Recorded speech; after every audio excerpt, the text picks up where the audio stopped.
Tanghali na, pero wala pa rin ako nakikitang pagkain na tira-tira. Aray, gutom na ako. Ang sakit na ng sikmura ko. Makainom na nga lang ng tubig sa poso. Habang siya ay naglalakad, patungo sa poso kung saan ay nag-iigib ang iilan, ay nakasalubong niya ang batang si Omar. Si Omar ay kasing edad lamang ni Wabe.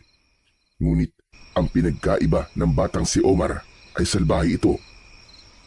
Malupit, sakim at mayabang sapagkat anak ito ng isang kapitan. At sa tuwing nakikita ni Omar si Wabe, hindi pwedeng hindi niya ito pagmalupitan o di kaya ay asarin. Aba, kita mo nga naman oo. Sino tong hampas lupang nasa harapan ko? Omar, ayoko ng gulo. Ayoko din ng away. Pakiusap naman o kahit ngayon lang, tantanan mo muna ako. Nanlalambot na kasi ako sa gutom eh. Kawawa ka naman. Gusto mo, sa'yo na lang itong tinapay na hawak ko. Ha? Talaga ba, Omar? Gutom na kasi talaga ako eh. Oo ba? Pero sa isang kondisyon. Ngumisi ng nakakaloko ang batang si Omar. Halata sa mukha nito na wala na naman siyang gagawing matino sa kaawa-awang bata na si Wabe. Ngunit dahil sa nararamdaman na gutom, ay naging interesado pa rin ito. Kaya itinanong niya ang kondisyon na gustong mangyari ni Omar. Ano naman kaya kondisyon yun, Omar? Gusto kong dilaan mo ang sapatos ko. Kahit itong isang sapatos lang. Gusto ko lang dilaan mo to na 10 beses. Dahil sa tinapay na ibibigay ni Omar, ay ginawa niya ang gustong mangyari nito. Kaya't matapos niyang dilaan, ay hiningi na niya ang tinapay. Ngunit imbis na ibigay niya ito ng maayos, inihulog niya pa ito sa lupa at inapakan hanggang sa mapitpit at malusaw. Bakit mo naman ginawa yun, Omar? Ba't mo naman sinira ang pagkain? Sinabi kong ibibigay ko ang tinapay, pero hindi ko sinabi na ibibigay ko sa iyo ng maayos. Pero ginawa ko naman ng maayos yung pinag-uutos mo, Omar ah. Bakit mo naman ginanito yung pagkain? Ang daming taong naghihirap at nagugutom. Ang daming tulad ko na kung walang tira-tira ay walang makakain. Tapos sisirain mo lang ng ganito yung pagkain. Hoy Wabe, huwag ka magsalita na parang kailangan ko pa makinig sa iyo ah. Wala akong pakialam sa mga kagaya mong hampas lupa. Tumabi ka nga dyan. Baka mag-init ang ulo ko sa iyo eh. Maihambalos pa kita. Bago umalis ang batang si Omar, ay bahagya pa niyang sinipa ang batang si Wabe. Dahilan upang matumba ito sa lupa. At dala ng sobrang gutom, naluluwang nilapitan niya ang tinapay at ipinagpag upang makain ito. Kung may mga magulang lang sana ako na magmamalasakit at magmamahal sa akin, ay hindi ganito ang buhay ko ngayon. Bakit ba kasi nila ako pinabayaan? Bakit kasi iniwan na lang nila ako na ganito? Hindi ba sila nakukonsensya? Dahil nung 6 na taong gulang pa lang siya, ay iniligaw siya ng kanyang ina sa baryong yon sa kadahilanang hindi niya alam. At dahil sa kanyang murang edad, ay wala siyang kakayahan para bumalik sa kanilang tirahan. May sumubok naman na ampunin siya, ngunit pinagmalupitan siya ng mga ito. Kaya't hindi rin nagtagal ay nagkusa siyang tumakas at bumalik kung saan siya iniligaw ng kanyang mga magulang. Nagbabaka sakaling balikan siya roon, ngunit nabigo siya. Mula noon ay naging palaboy siya at kumakain ng mga tira-tirang pagkain na naiiwanan sa harap ng mga tindahan o di kaya naman nanghihingi siya ng mga tira-tirang pagkain sa mga karinderya. Minsan ay tumutulong siya bilang taga-igib o taga-buhat ng mga inuling na kahoy at matapos kumain ng maruming tinapay ng batang si Wabe, ay tumayo ito at nagtungo na sa poso para uminom ng tubig. At pagdating niya roon ay nakita niya ang matandang si Lolo Gregorio na nahihirapan magbuhat ng isang galong tubig. Teka Lo, Ako na po magbubuhat. Baka mapano pa po kayo. O sige, sige. Ay, salamat. Hulog ka ng langit, Wabe. Diyos ko, gusto ko man tumanggi. Pero hirap na talaga ako sa pagbubuhat ng mabigat. Sige, buhatin mo yan hanggang sa bahay. At pagdating sa bahay, bibigyan na lang kita ng makakain doon. Para naman mapasalamatan kita sa kabutihan na ginagawa mo. Talaga ba, Lo? Naku, hindi rin po ako tatanggi dyan. Si Lolo Gregorio ay isa sa mga mabait na tao na laging tumutulong kay Wabe. Inalok na rin ito na siya na lamang ang aampon sa kanya. Ngunit dahil sa tromang natamo niya sa dating nag-ampon sa kanya, ay tumanggi ito ng paulit-ulit. Si Lolo Gregorio ay wala nang kasama sa kanyang tirahan. Dahil ang dalawa niyang anak ay umalis na sa baryong yon at may sari-sarili ng pamilya. Ngunit sinusustentuan pa rin ng mga anak. Inukuha na rin siya ng mga anak para doon na siya manirahan sa syudad. Ngunit tumanggi rin ito dahil ayon sa kanya ay doon siya lumaki, doon siya tumanda at gusto niyang doon na rin mamatay. Pagdating nila sa bahay ni Lolo Gregorio ay agad na inilagay ni Wabe ang galon ng tubig sa isang lamesa at doon ay inayos niya ito. At pagkatapos ay umupo sila pareho sa isang kawayang upuan para doon ay magpahinga. Napakabigat po ng galon, Lo.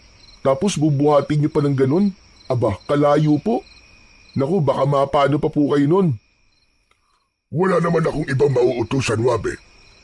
Kung hindi akong gagawa, eh hindi naman lalakad ng mag-isa ang galon para mag-igib sa sarili niya, hindi ba? Eh di kung ganun, Lo. Kapag kailangan niyo po na magbubuhat o mag-iigib, hanapin niyo na lang po ako. Lagi naman po ako nakatambay sa harapan ng lumihan ni Aling Molina para hindi niyo na po kailangan mapagod. Bigat-bigat po ng galon na yun eh. Tapos ang layo pa po ng poso dito sa bahay niyo. O siya, sige, sige. Ganun na lamang ang gagawin ko. Tapos dito na rin kita papakainin. At para hindi mo na kailanganin maghintay ng tira-tirang pagkain sa lumihan ni Molina. Naku, Lolo Gregorio. Malaking tulong po sa akin yun. Kasi pagkain lang naman po ang kailangan ko para mabuhay. Bakit kasi hindi ka nalang pumayag na dito ka na sa bahay ko tumira? At ako na ang aampon sa'yo. Imbis na sagutin ang sinabi ni Lolo Gregorio, ay iniba na lamang niya ang topic ng kanilang pinag-uusapan. Dahil alam niya sa kanyang sarili na hindi pa siya handa para muling magtiwala. Kahit alam niya na mabuti naman ang ipinapakita ng matanda, mas gugustuhin niya na lang muna na maghintay ng tira-tirang pagkain sa lumihan ni Aling Molina na siya ding ina ni Omar. Mabait din ang ina ni Omar na si Aling Molina dahil minsan ay nagbibigay ito sa kanya ng pagkain. Dahil din sa pagtulong niya sa paglilinis ng mga lamesa at pagwawalis sa harap ng tindahan nito. Lo, may tubig ka po bang malamig? Kung meron po, baka pwede naman po akong makiinom. Ay, oo nga pala. Meron akong biniling yelo. Nandyan. Ilagay mo na lang sa may pikel at nang makainom ka ng tubig. At maghahain na rin ako para dito ka na rin kumain. Tama-tama din. Nagluto ko ng adobong sitaw na may giniling. Kaya sumabay ka na sa akin para kumain. Pagkatapos ipagbabalot kita ng nilagang kamote. Para naman may makain ka kung sakaling magutom ka mamaya. Naku, Lolo Gregorio, hindi ko po talaga tatanggihan yan. Hindi po dapat ako mahiya sa ganyang bagay. Kasi naman po, malaking malaki talaga ang may tutulong sa akin ng biyayang ibinibigay niyo po. O siya, sige na. Iligay mo na yung yelo sa pikel at baka malusaw pa. Tapos umupo ka na at magsasandok na ako ng kanin at ulam para makakain na tayo. Ginawa na nga ng batang si Wabe ang sinabi ng matandang si Lolo Gregorio at pagkatapos ay umupo na siya sa hapagkainan at inilagay doon ang pitsil na may yelo. Kasama nun ay ang 2 baso na para sa kanila. Nang matapos si Lolo Gregorio sa kanyang ginagawa, ay inilagay na niya sa lamesa ang pagkain at bago sila tuluyang kumain ay nagdasal muna sila para magpasalamat sa pagkain at biyaya para sa araw na yon. Matapos naman nilang magdasal ay dali-daling sumandok ng ulam si Wabe upang makakain na, habang ang matanda naman ay pinagmamasdan lamang siya at paunti-unting sumusubo ng pagkain. Halata na naman ang gutom sa iyo, Wabe. Bakit kasi di mo patanggapin ang pag-aampon ko sa iyo? Ngunit dala ng kasabikan sa pagkain, hindi ito narinig ng batang si Wabe, kaya nagpatuloy lamang siya sa pagkain at nagsalita ito habang puno pa ng pagkain ang bunganga para sabihin kung gaano kasarap ang inilutong adobong sitaw ni Lolo Gregorio. Grabe, Lo. Iba ka talaga pagdating sa pagluluto. Napakasarap talaga. Paborito ko na po to, promise. Ganyan din ang sinabi mo nung nakaraang kumain ka rito. Sige lang, kumain ka lang dyan at magpakabusog ka. Naku, maraming salamat po talaga. Maraming salamat po sa pagkain na to, Lo. Nagpatuloy na nga sila sa pagkain at matapos yun, siya na ang naghugas ng kanilang pinagkainan at pagkatapos maghugas ay nagpaalam na ito. Bago siya umalis ay inabutan siya ng isang supot ng kamote at binigyan pa ito ng 20 pesos. Naku, Lo, maraming salamat po dito sa pagkain. Napakalaking tulong po talaga nito sa akin. Kunin mo na rin itong 20 pesos at nang makabili ka man lang ng inumin o kahit na ano pang gusto mo na kaya ng 20 pesos. Abay, pagpasensyaan mo na at yan lamang ang nakayanan ko. Naku, Lo, okay lang po to. Di naman po ako naghahangad ng mas malaki o mas madami. Sapat na po sa akin ang itinulong nyo. Kasi para sa akin po, ay napakalaki na po talagang tulong nito. Sige po, Lolo Gregorio, aalis na po ako. Basta kung kailangan niyo po na magbubuhat ng mga galon ha, nandito lamang po ako at ako na po ang bahala. Sige po, paalam po. Sininda naman ang tanaw ni Lolo Gregorio ang batang si Wabe na paalis at pumasok na rin ito sa kanyang bahay nang makita niyang papalayo na ito. Habang ang bata ay patuloy lamang sa paglakad, ay nasalubong naman ang isang taong pinakaaayawan niya na alam niyang sa tuwing nakakasalubong niya ito ay may hindi na naman magandang gagawin ito sa kanya. Habang papalapit ng papalapit ang batang si Omar, ay itinago niya ang kamoting nasa supot sa kanyang likuran. Uy! Tignan mo nga naman ang pagkakataon, oo. Sa oras na bad trip ako, may punching bag na naglalakad. Hoy, ikaw! Anong tinatago mo sa likuran mo, ha? Teka, Omar, uuwi na ako. Huwag mo na akong awayin. Sino ba nagsabing aawayin kita, ha? Maglalaro lang naman tayo eh. Pero ano muna yung nasa likod mo? Pinilit ni Omar na makuha ang nakatago sa likuran ni Wabe hanggang sa nahablot niya ang isang supot ng kamote at matapos ay numisi ito. Uy! Kamote! Teka lang naman, Omar. Pagkain ko yan eh. Bigyan ni Lolo Gregorio sa akin, pakiusap. Ibalik mo na sa akin yan. Alam mo magandang gawin dito? Pagmasdan mo! Isa-isang inihulog sa lupa ni Omar ang mga kamote. At gaya ng ginawa niya sa tinapay, ay pinag-aapakan niya rin ito. Nang makita yun ni Wabe, ay naiyak ito.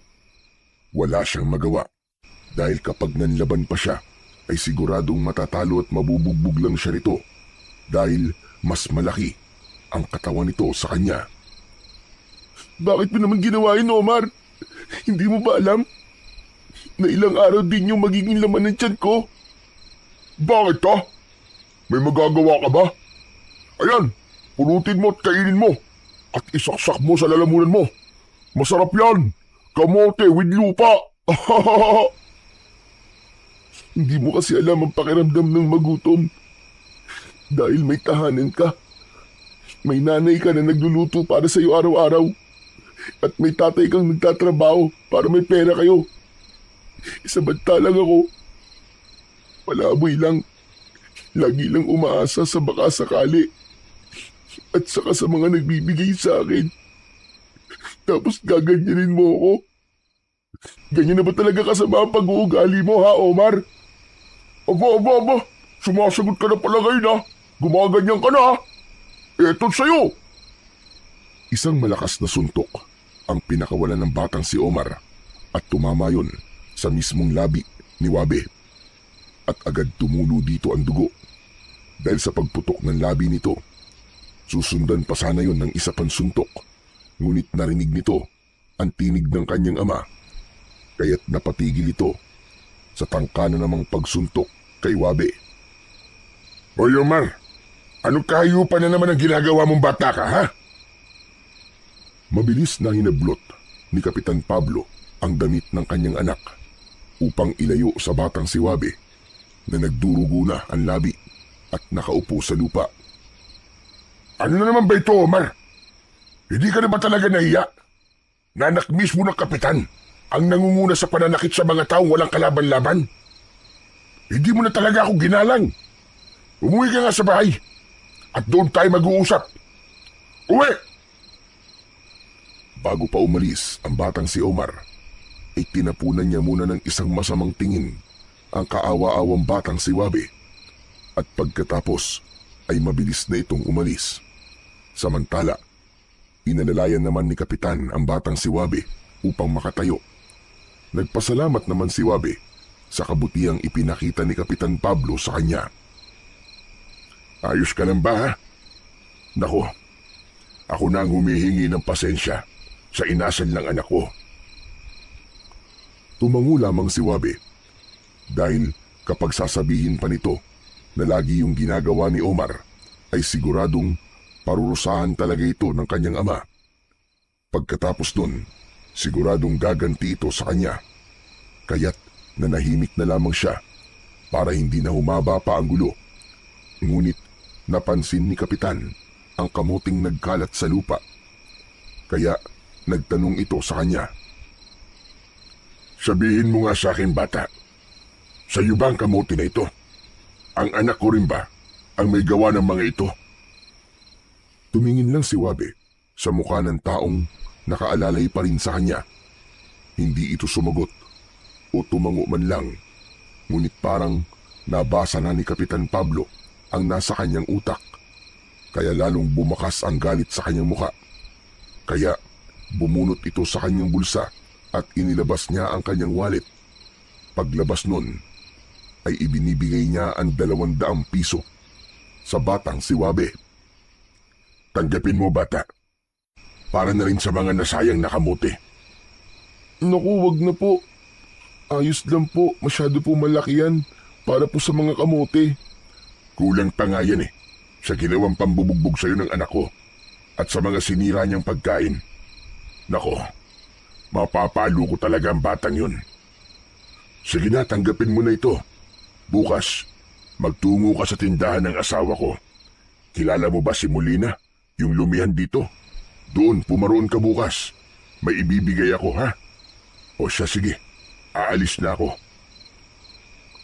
Kinuha ni Kapitan Pablo ang kamay ni Wabe upang ilagay doon ang 200. Hindi na ito natanggihan pa ni Wabe, kaya't pinanood na lamang niya ang pag-alis ni Kapitan. Sa totoo lang, bago lamang sa baryong yun si Kapitan Pablo at ang kanyang pamilya. At agad naman itong niluklok bilang kapitan dahil sa pagiging mabuti nito. Nang makalayo naman si Kapitan Pablo, ay agad naman niyang pinunasan ang natuyong dugo sa labas ng kanyang labi. Pagkatapos ay umalis na rin siya, pauwi sa Kakahuyan. Ngunit sa kanyang paglalakad, may kakaibang presensya siyang naramdaman. Binilisan na lamang niya ang paglalakad hanggang isang malaking ahas ang sumalubong sa kanya. Kulay ginto at nanghihina. Natakot naman ang batang si Wabe, kaya't napasigaw ito at napaupo dahil sa kanyang nakita. Maya-maya pa, isang hindi kilalang tinig ang kanyang narinig. Isang tinig ng babae na parang nahihirapan, at lalo siyang nagulat nang malaman niyang nagmumula ito sa ginintuang ahas. Huwag kang matakot. Pakiusap. Tulungan mo ko. Kailangan magamot ang aking mga sugat. Nakikiusap ako sa'yo. Tulungan mo ko.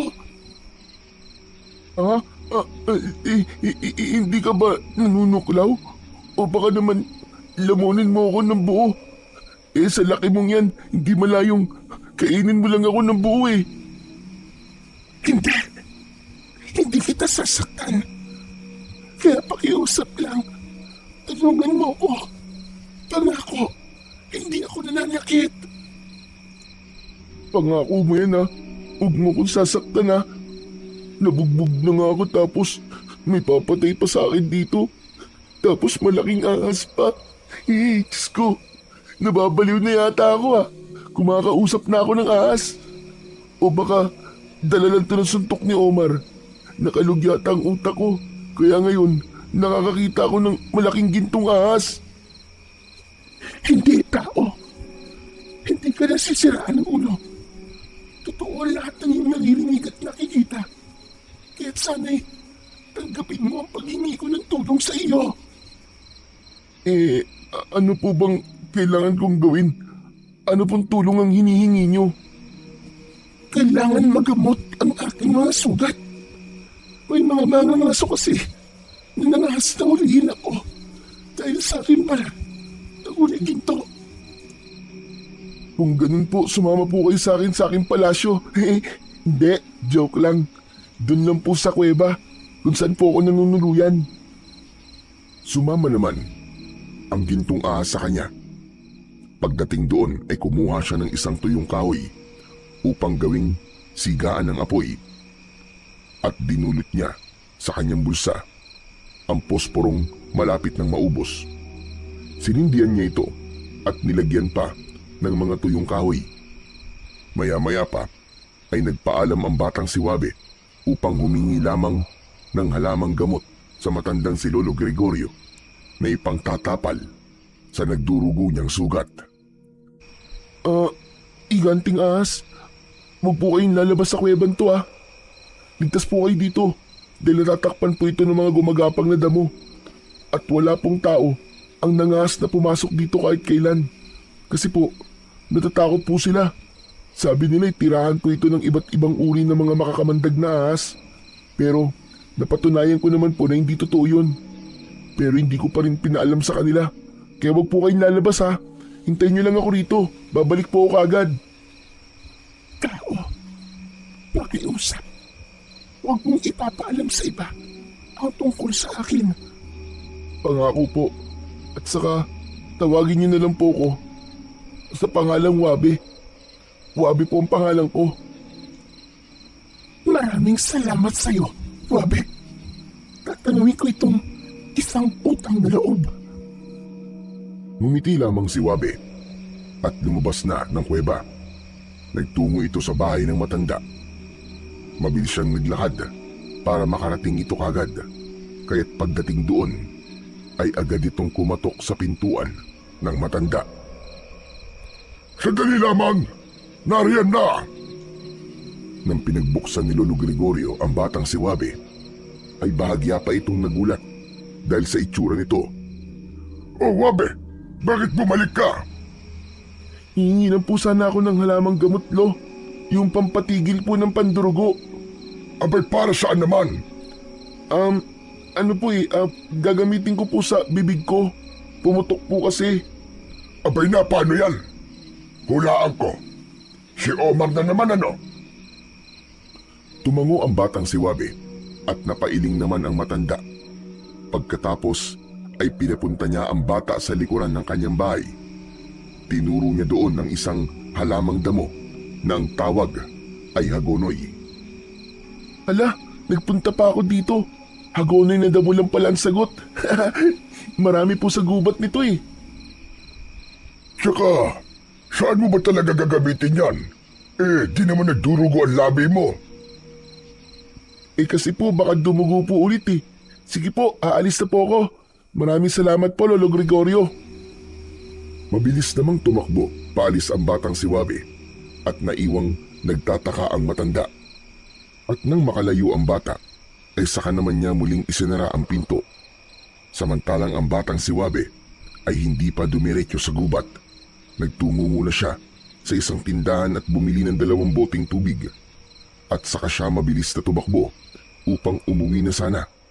Ngunit nang may nadaanan siyang mga tsismosa na nag-uusap sa harap ng isang gate, ay may narinig itong salitang halimaw at nagdahan-dahan muna siya sa kanyang paglalakad. Ayon sa mga tsismosa, 5 tao na raw ang nawawala dahil may kumukuha daw sa mga ito. Ayon pa sa mga ito, may isang tao raw na nakakita sa halimaw at mukha raw itong baboy ramo, ngunit may malalaking pangil na literal na nakalabas. At ang taong nakakita naman ay nagkulong na lamang sa loob ng kanilang bahay dahil sa trauma at takot na kanyang natamo. Matapos niyang marinig ang pinag-uusapan ng mga ito, ay binilisan niya ng muli ang kanyang paglalakad at nagsalita ng mag-isa. Ibig sabihin, may mga nilalang talaga na nabubuhay sa mundong to na hindi katulad ng mga tao. Yung ahas kayang yun, tama kayang tulungan ko siya? Sana naman, tama ang desisyon ko. Ay nako, ano ba yan? Baala na nga. Magaan naman ang pakiramdam ko sa ahas na yun. Kaya ipagpapatuloy ko na lang ang paggagamot ko sa kanya. Naku, napasubo na ako. Ilang minuto lang ay narating na ni Wabe ang kuweba. Nadatnan niya roon ang ginintuang ahas na natutulog at patuloy pa rin na nagdurugo ang mga sugat. Kaya't dahan-dahan niya itong ginising. At matapos nun, mabilis namang nagising ang ahas. Pinakiusapan niya ito na kung lilinisin niya ang sugat ay maging kalmado lamang ito dahil natatakot siya na baka pag nilinis niya ang sugat ay masaktan niya ito at malamon siya nito ng buhay. Basta, kumalma ka lang ha. Huwag mo akong kakainin ha. Siyempre, magiging masakit ang paglilinis ng sugat mo. Napakalaki kaya nito. Pangako, hindi kita sasaktan. Okay, sige. Uumpisahan ko na. Uulitin ko. Pakiusap, kalma lang ha. Ayoko maging hapunan. Inumpisahan niya nang linisin ang sugat ng gininto ang ahas. Dahan-dahan niyang binubuhos ang tubig na kanyang binili. Pagkatapos niyang malinisan ang sugat, ay nagpukpok siya ng dahon ng hagonoy. Ang dahon o ang damong hagonoy ay kilala ng ilan dito sa Pilipinas na mabisang pantapal sa malaking sugat upang tumigil ang pagdurugo. Kung sakali mang wala pa ring tigil ang pagdurugo ng isang sugat, ay maaaring gamitin ang hagonoy upang mapatigil ito. Matapos naman, mapukpok ni Wabe ang mga dahon ng hagonoy, ay itinapal niya ito sa malaking sugat ng ginintuang ahas. Gaya ng kanyang inaasahan, ay mabilis nang tumigil ang pagdurugo at pagkatapos nun ay mabilis na itong nakatulog. Napansin na rin ni Wabe na malapit ng dumilim, kaya ibinaba na niya ang ibang damong gumagapang upang mas lalong matakpan ang daanan papasok ng kuweba. Pagkatapos nun ay nahiga na siya at pinagmasdan niya ang gininto ang ahas. Sana, tama ang ginawa ko na pagtulong sa'yo.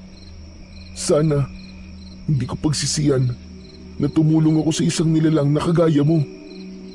Mabilis na lumipas ang gabi na yon at nagising ang batang si Wabe. Napansin niyang nakakorting pabilog ang ahas na nakapaikot sa kanya at dahil dun, nabawas-bawasan ang lamig na kanyang nararamdaman. Tumayo naman kagad ang batang si Wabe at agad tinignan ang sugat ng ahas at nagpasalamat siya nang makita niyang hindi na ito namamaga at wala ng dugong lumalabas sa kanyang sugat. Ayan, okay na ang sugat mo. Di na nagdurugo. Pero masakit pa ba? Salamat, Wabe. Hindi na kumikirot ang aking sugat. Maraming salamat. dahil tinulungan mo ko. Totoong napakabuti ng iyong puso. Hinahangaan kita. Naku, wala yun. Ano ka ba? Basta hindi mo ako sasaktan ha. Kaya walang masama para tulungan kita. At saka nangako ka naman na hindi mo ako sasaktan, di ba? At saka kahit sino naman na makita ko nasa lagay mo ay tutulungan ko rin. Ang mahalaga lang naman sa akin wala akong makita na nahihirapan. Ibig bang sabihin, kahit nasaktan ka ng iba, ay hindi mo sila lalabanan? Kung kailangan naman na huwag lumaban, mas pipiliin ko yun. Di bali nang akong masaktan. Huwag lang ako makapanakit. Napakalinis ng taglay mong puso. Bihira ang isang tulad mo. Napakabuti mo, Wabe. Kahit naman wala akong nakagis ng mga magulang, alam ko pa rin ang tama at mali. Kaya mas pipiliin ko yung tama. At saka, mahalaga na hindi mo ko kakainin. Huwag kang mag-alala, Wabe. Hindi ako masamang nilalang. Mabuti naman kung ganun. Teka, hindi ka pa ba nagugutom? Hindi pa naman ako nagugutom. Ako kasi gutom ni. Dito ka na muna. Huwag kang lalabas dito.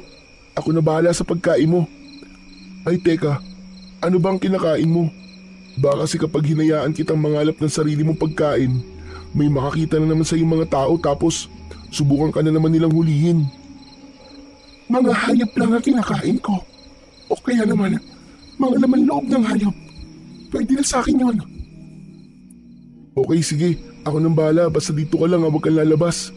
Aalis muna ako. Bibili lang ako ng makakain. May tira pa naman ako sa binigay na pera ni Kapitan Babalik ako bago magtanghalian. Umalis na si Wabe upang lumabas ng gubat at bumili ng kanyang makakain at maghanap din ng makakain ng ahas. Habang naglalakad ay napaisip ang batang si Wabe na maaari niyang alagaan na lang ang ginintuang ahas. Kaya sa oras na siya ay umuwi ay sasabihin niya sa ahas na siya na lamang ang mag-aalaga sa kanya upang hindi na niya kailangan na gumala pa sa gubat at hindi na siya muling mapahamak. At sa kanyang paglalakad ay nasalubong niya ang matandang si Lolo Gregorio na siya pala talaga ang sadya. Oh, Wabe, nandiyan ka pala. Ikaw talaga ang sadya ko. Papatulong sana ako sa iyo. Huhulihin natin yung manok na iluluto ko ngayon. Nakawala kasi. Sige po, pero pupunta po muna ako kina Kapitan. May ibibigay daw po siya sa akin Ganun ba? O sige, samahan na kita. Sige o, kayo po ang bahala. Sabay na silang naglakad.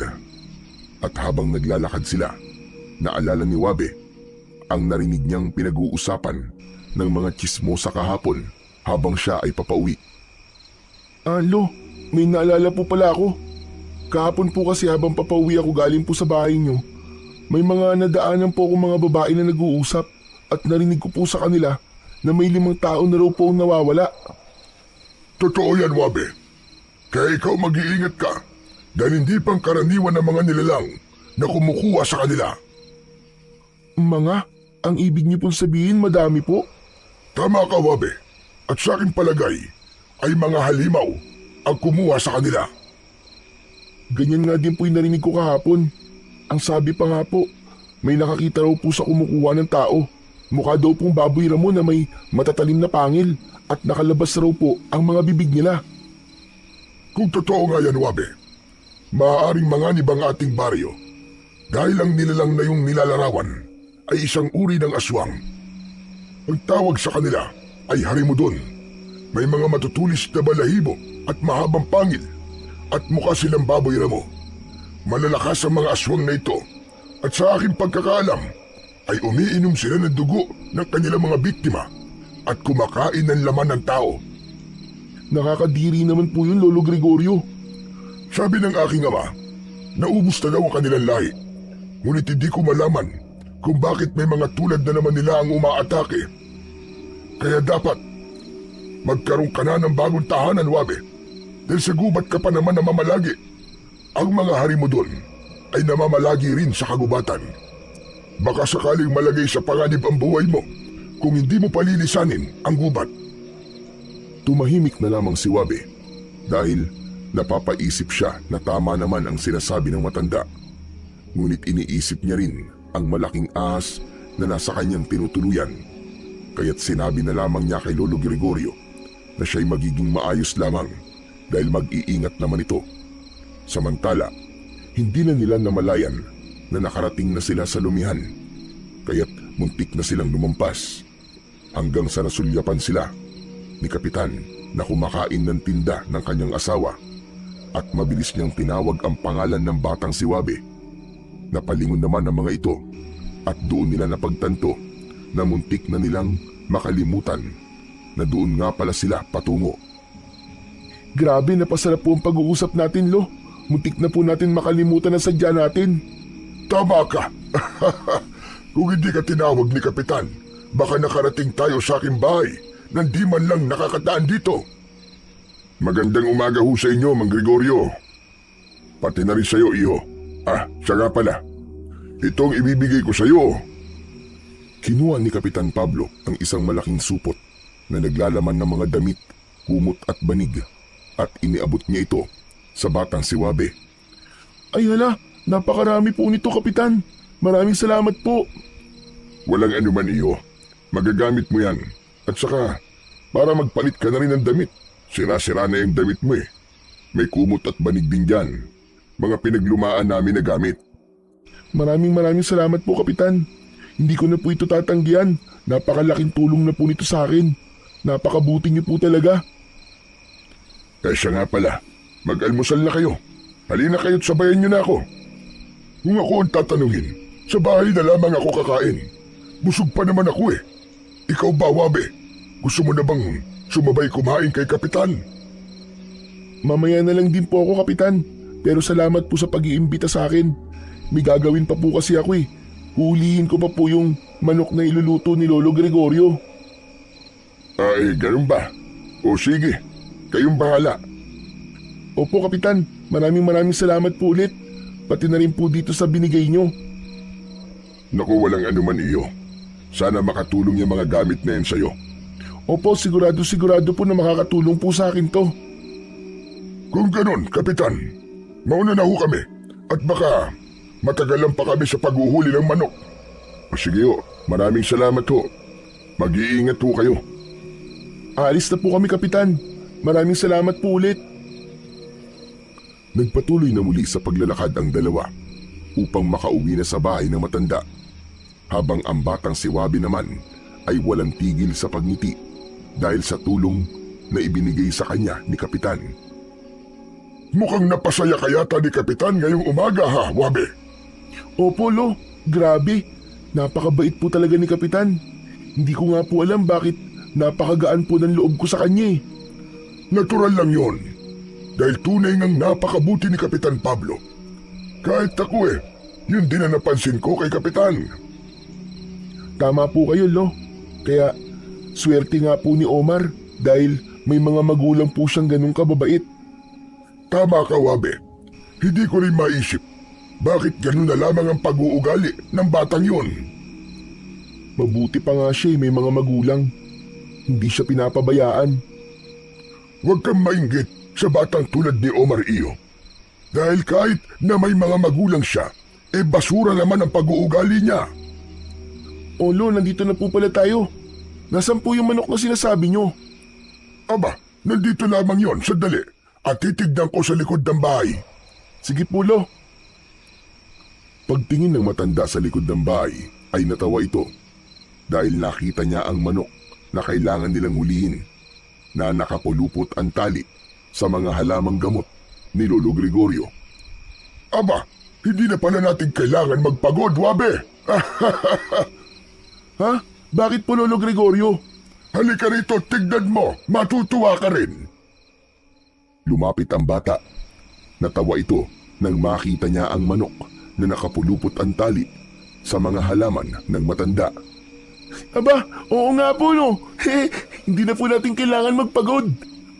O siya, ilagay mo muna dun yung mga gamit na ibinigay sa'yo at pumunta ka sa kusina at pagkatapos ay mag-init ka ng tubig at kakatayin ko na ang manok. Sige po. Dali-dali nagpunta ang bata sa kusina at pagkatapos nun ay nagpaapoy siya sa kalangdi uling at kinuha naman niya ang isang malaking kaserola upang lagyan ito ng tubig. Tapos na po, Lolo Gregorio. Naisalang ko na po. O siya, sige, paduduguin ko na ang manok. Kumuha ka dyan ng isang mangkok. Ginawa naman yun ng bata. Pagkatapos ay inabot niya ang mangkok sa matanda at isinigawa na nga nito ang pagpapadugo sa leeg ng manok. At isa namang ideya ang pumasok sa utak ng batang si Wabe. Hihingiin niya ang laman loob ng manok at iuuwi ito sa kuweba. Kaya nang kumulo ang tubig na kanyang isinalang ay agad niya itong kinuha upang iabot sa matanda. Tumulong na rin ito sa pagtatanggal ng balahibo ng manok upang mabilis ang proseso ng paglilinis. Pagkatapos nilang malinisan at makatay, ay kumuha siya ng isang maliit na supot. Lo, pwede ko po bang mahingi po yung mga bituka at ibang lamang loob? Abay, bakit naman? Agad nag-isip ng ipapalusot si Wabe. Kaya nang makaisip ito, sinabi niya na lamang na iihawin niya ito dahil masarap ito sa ihaw. Ganun ba? O siya, sige. Pero pwede mo naman na dito na lang lutuin para naman makain mo na kagad. Doon na lang po, Lo. O siya, ikaw ang bahala. Magluluto na ako. Aalis ka na ba? Opo. Hintayin mo na lang ang niluluto ko para makapagdala ka rin. Naku, hindi na po. Ayos na po. Bibili na lamang po ako ng tinapay. Sigurado ka ba iyo? Opo, maraming salamat po. Bitbit ng batang si Wabe ang malaking supot. Pagkatapos ay isinunod niya ang maliit na supot na may laman loob ng manok. Mabilis itong naglakad patungo sa gubat. Matapos ng ilang minuto ay nakarating na ito sa kuweba at pumasok na roon. Nakita niya ang ahas na natutulog. Umupo ito sa tabi ng ahas at sinindihan niyang muli ang ginagamit nilang sulo sa loob ng kuweba. Maya-maya pa ay naramdaman ng malaking ahas ang presensya ng batang si Wabe at tuluyan nang iminulat ang kanyang mga mata. Gising ka na pala. Ito, may dala ko para sa'yo. Konti lang to pero pwede na para malamnan kahit papano ang tiyan mo. Maraming salamat, Wabe. Mabilis niyang ibinuka ang kanyang bibig at inilagay naman ng batang si Wabe ang laman loob ng manok sa bunganga nito. Maaari akong hindi kumain ng 2 araw. Dahil sa iyo ay binigay, Wabe. Maraming salamat. Dahil hindi mo lang ako tinulungan. Pinakain mo pa ako. Teka. Tama na nga ang pagpapasalamat mo sa akin, ahas. Sumagi. Sumagi ang itawag mo sa akin, Wabe.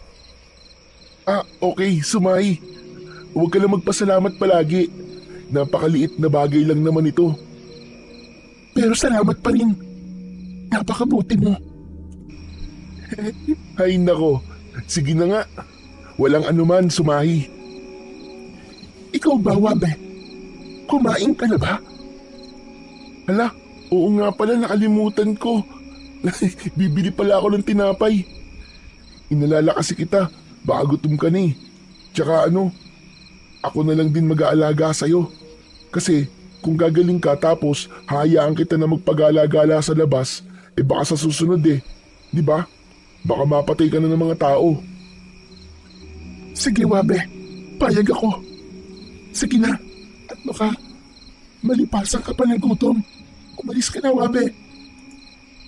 Sige, pero babalik ako dito bago magdilim. Kaya huwag kang lalabas ha. Sige na, alis na ako. Dadaan din ako doon sa poso para maligo. Para magamit ko rin itong binigay ng mga damit ni Kapitan. Sige, paalam. Bago pa siya tuluyang umalis, ay kumuha muna siya ng damit na pang-itaas at pang-ibaba na galing kay Kapitan Pablo. Matapos nun, ay mabilis na siyang lumabas ng kuweba, bit-bit ang mga damit, at paglabas niya ng kakauyan, ay dumiretso muna ito sa poso upang maligo. Hindi na siya gumamit pa ng anumang sabon, basta niluglugan lamang niya ang kanyang katawan at pagkatapos ay mabilis na siyang nagtago at nagbihis. Itinapon niya ang luma niyang mga damit at masayang naglakad papuntang tindahan. At habang naglalakad, nakita niya si Omar at nakita niya na bago na ang suot na damit ni Wabe hanggang sa parang pamilyar sa kanya ang damit na suot-suot nito. At pagkatapos ay nilapitan niya ito. Hoy! Teka nga! Parang pamilyar sa akin yung suot mo. Patingin nga! Aba! Akin nga ito ah! Tarantado ka, ninakaw mo to sa masampahan ng nanay ko, no? Naku Omar, nagkakamali ka. Ano nagkakamali? Ayan na nga yung ebidensya oh. Tapos sasabihin mo nagkakamali ako. Halika, sumama ka sa akin. Isusumbong kita kay tatay. Mabilis at walang kahirap-hirap niyang hinila ang damit ni Wabe at halos kalad ka rin niya ito dahil sa pamamaraan niya ng paghila sa damit ng bata. At habang hila-hila niya ito ay walang tigil sa pagpapaliwanag ang kawawang bata. Teka Omar, sandali. Aray, nasasaktan ako Omar. Hindi ko to ninakaw. Ibinigay sa akin to ni Kapitan. Hindi. Sa barangay ka na magpaliwanag. Dadali kita doon kay tatay. Maniwala ka sa akin Omar. Totoo mga sinasabi ko. Manahimik ka na lang. Hanggang sa dumating sila sa barangay at ipinasok niya ang batang si Wabe sa loob ng opisina ng kanyang ama. Pagtapos nun ay pabalibag niyang binitiwan si Wabe sa mismong harap ng lamesa ng kanyang ama. Ayan tay, may ebidensya. Magnanakaw yung palaboy na yan eh. Ayan o, kitang-kita. Suot niya ang damit ko. Tumayo si Kapitan Pablo at nakita niya ang batang si Wabe na nakaupo sa sahig ng kanyang opisina. Tinignan niya ang kanyang anak na si Omar at mabilis na lumapit sa batang si Wabe. Akala naman ni Omar ay bibigyan ng leksyon ng kanyang ama ang palaboy na si Wabe at bahagya pa itong ngumisi. Ngunit nagtaka ito nang makita niyang itinayo ni Kapitan Pablo ang bata at tinignan niya ng seryoso ang kanyang anak. Ibinigay ko sa kanyang damit na yan dahil naawa ko sa kanya. Pero tay, damit ko yan eh. Bakit mo binigay sa kanya? Kung gusto niyo pala siyang bigyan, bakit hindi yung mga damit niyo ang binigay niyo? Malakas na sampal ang natanggap ni Omar mula sa kanyang ama. Kaya nanlaki ang mga mata nitong tumitig sa kanyang tatay na nakatayo at halata dito ang galit. Hindi ko alam bakit ganyan ang pag-uugali mong bata ka. Lumaki ka sa amin at ipinakita namin sa iyo ang pagiging mabuting tao. Pero ganyan ka. Alam mong hindi ka namin tunay na anak.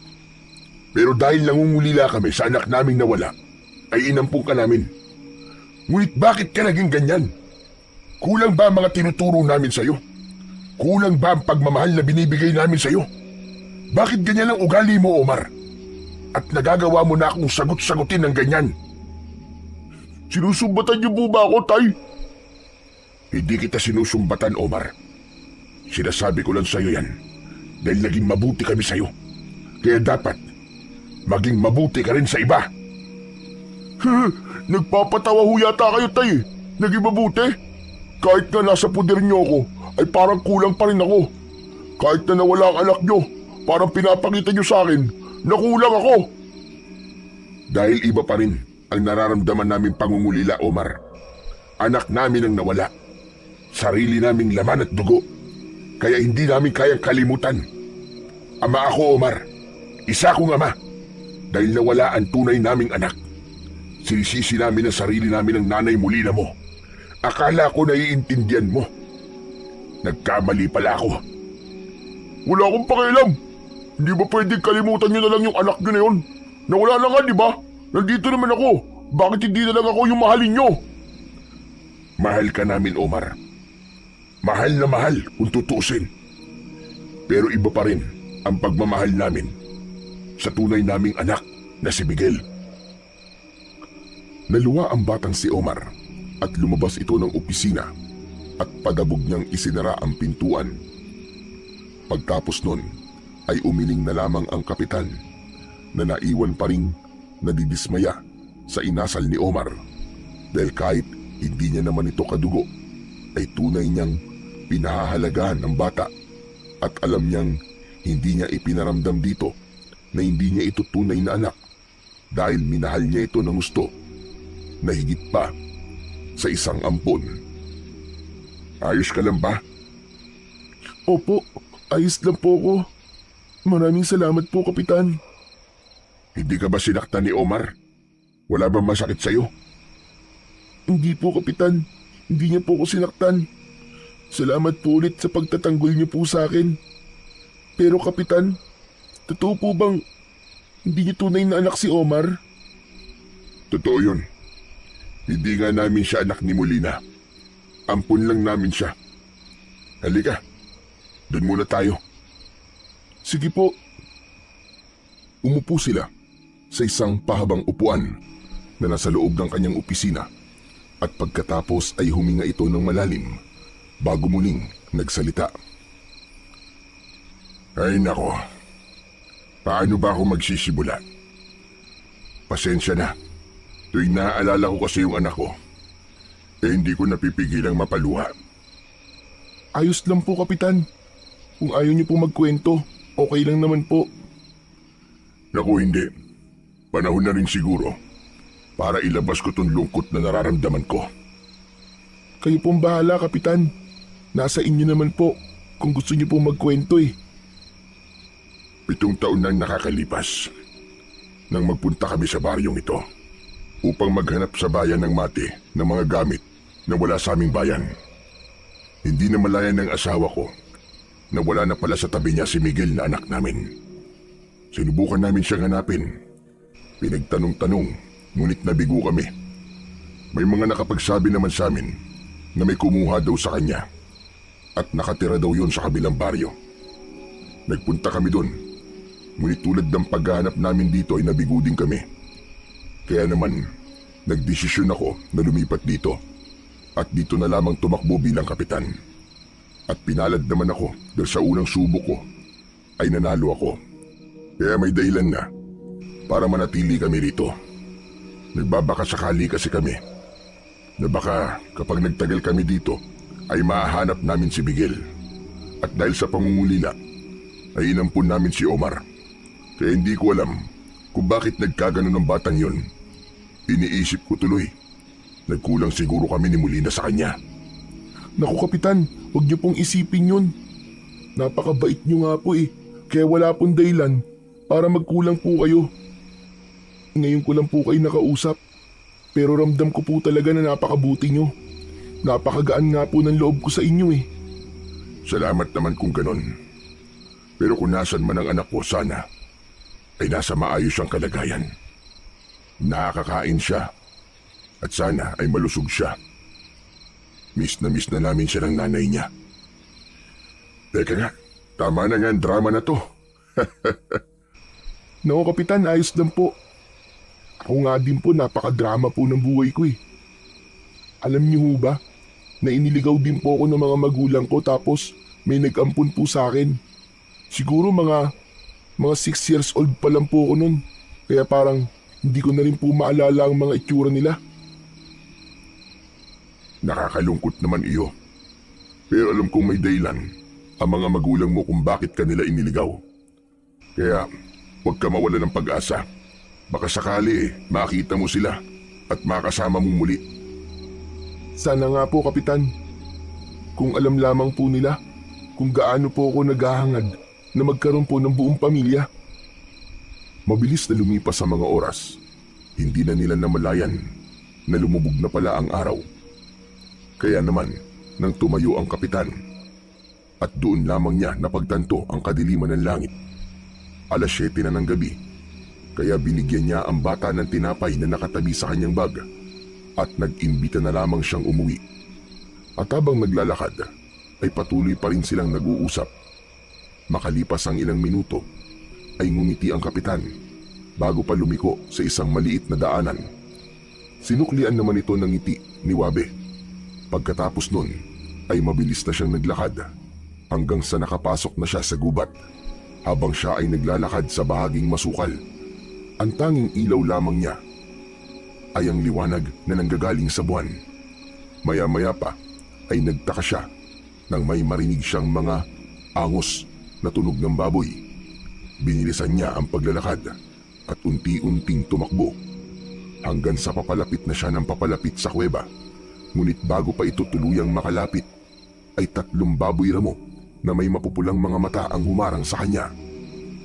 Napatigil ang batang si Wabe at tatakbo sanang muli upang lumabas ng kagubatan. Ngunit nang siya ay lumingon sa kanyang likuran, ang 3 baboy ramo rin ang kanyang nakita. Mapulang-mapula ang mga mata na para bang anumang oras ay susuguri na siya ng mga ito.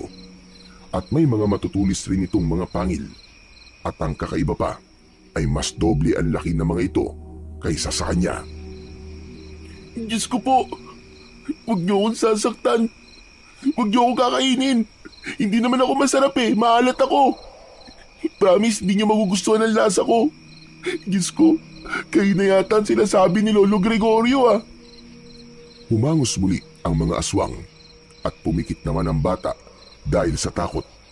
Pagkatapos ay bahagyan na nilang ikinuskus ang isa nilang paa sa lupa at akma na sanang aataki ng bata nang biglang dumating ang dambuhalang gininto ang ahas at pumalupot ito sa katawan ng batang si Wabe. Ibinuka ng ahas ang kanyang bibig na para bang tinatakot ang mga halimaw. At napatigil naman ang mga ito nang makita yon. Sabay pa nito ang pagliwanag ng gininto ang balat ng ahas, kaya't para bang nabahag ang mga buntot ng mga ito at hindi na itinuloy ang tangkang pagsugod sa bata. Wala na akong oras para magpaliwanag. Halika, pumasok ka sa kuweba at doon na ako magpapaliwanag. Sabay silang pumasok sa kuweba. Pagkatapos nun ay ibinaba ni Wabe ang lahat ng gumagapang na damo upang matakpan ang kanilang daanan. Ano ba yung liwanag na lumabas sa iyo, Sumahi? Diyos ko naman, lapitin yata ako ng mga kakaibang nilalang. Imbis na tumugon nito sa tanong ni Wabe, ay ibinuka niya na lamang ang kanyang bibig. Sabay nito ang isang gintong liwanag. Nang mawala ang liwanag, ay may isang maliit na hugis perlas ang nasa bunganga nito. Hindi alam ni Wabe ang kanyang gagawin, ngunit kusang gumalaw ang kanyang isang kamay upang kunin yon. Pasensya na, Wabe. Kung hindi ko kagad na iparating sa'yo ang tunay na dahilan kung bakit sa'yo ako nagpakita at sinadyang humingi ng tulong sa'yo. Isa akong gabay. Nagmula pa ako sa mundo ng mga diwata. Naatasan akong humanap ng isang karapat-dapat para sa mutya na iyong hawak. Ikaw ang aking napili dahil nakitaan kita ng isang natutulog na lakas, kabutihan at pagpapahalaga. Alam kong kailan lang, pero sana'y tanggapin mo ang isang tungkulin na aking ipinapaubaya sa iyo. Dahil sa kasalukuyang ito, ang mga limaw na katulad ng nagtangka sa iyong buhay ay nasa baryo. At baka sa mga oras na ito, ay marami na ang napapahamak. Naku, teka sandali. Anong ibig mong sabihin na tungkulin? Anong tungkulin na gagampanan? Hindi kita maintindihan. Ang ibig kong sabihin, ikaw ang lalaban sa mga halimaw na tinatawag na harimodon. Mga aswang na nag-aanyong magagandang lalaki sa araw at halimaw sa ilalim ng dilim. Teka, sandali lang, Sumahi. Bata pa ako. Baka hindi ko kayanin yun. At saka nakakatakot yung mga halimaw na yun. Nakita mo naman siguro mga itsura nila. Nakakatakot. At isang dakbal lang nila sa akin. Naku po, siguradong makakain ako ng buo ng mga yun. Kaya nga ako nandito, hindi ba? Para tulungan ka. Kakayanin mo yun. At hindi kita pababayaan. Teka. Sa'yo na lang to. Sa iba mo na lang ibigay, Sumahi. Baka kung ako kasi ang gagawa baka mas lalong manganib yung mga tao Kahit ba sabihin ko sa'yo na nasa baryo lamang ang iyong mga magulang, na baka sa pagkakataon na ito ay bihag na rin ang mga halimaw? Teka, alam mo tungkol sa mga magulang ko? Alam ko, Wabe. Ang hindi ko lamang alam kung sino sa mga tao sa baryo. Pero ang sigurado ako, nasa baryo lamang sila. Gusto kong mag-isip ka, Wabe. Hahayaan mo bang mawala uli ang pag-asa mo na makita mo ang iyong mga magulang. Teka lang, huwag mo naman akong lokohin. Kung nandito sila, bakit di nila ako hinahanap? Hinahanap ka nila, Wabe. Baka nga, nakakasalamuha mo na sila. Ngunit hindi mo lang alam. Sumahi, sigurado ka ba na nasa baryo lang sina inay at itay? Nakakasigurado ako, Wabe. Kaya ngayon pa lamang, sana'y tanggapin mo na ang mutya at ang tungkulin na aking ipinapaubaya. Nahulog sa malalim na pag-iisip si Wabe. Nahahati sa dalawa ang kanyang iniisip kung tatanggihan ba niya o tatanggapin. At tinitignan ang ahas kung ito ba ay nagsasabi ng totoo tungkol sa kanyang mga magulang. Habang sa baryo naman ay umaatake na ang mga halimaw. Pinangungunahan ito ng isang malakas na aswang na kung tawagin ay si Apan, na dati nang nagpaplano sa paghahasik ng kasamaan sa baryong yun. Dati siyang tao na niyakap ang kadiliman dahil sa kanyang sinapit noong sila ay mga bata pa lamang ng kanyang yumaong kambal. Iniwan din sila ng kanilang mga magulang at dahil doon, mas pinili niya na maging masama upang gumanti na kahit pa sa mga mabubuti. At ang kanyang punteriya ay ang mga magulang ng mga bata sa baryo. Nag-umpisa itong maging masama nang mamatay ang kanyang kakambal dahil sa gutom at uhaw. At dahil doon, sinisi niya ang Diyos dahil sa pagkakaroon ng mga walang pusong magulang.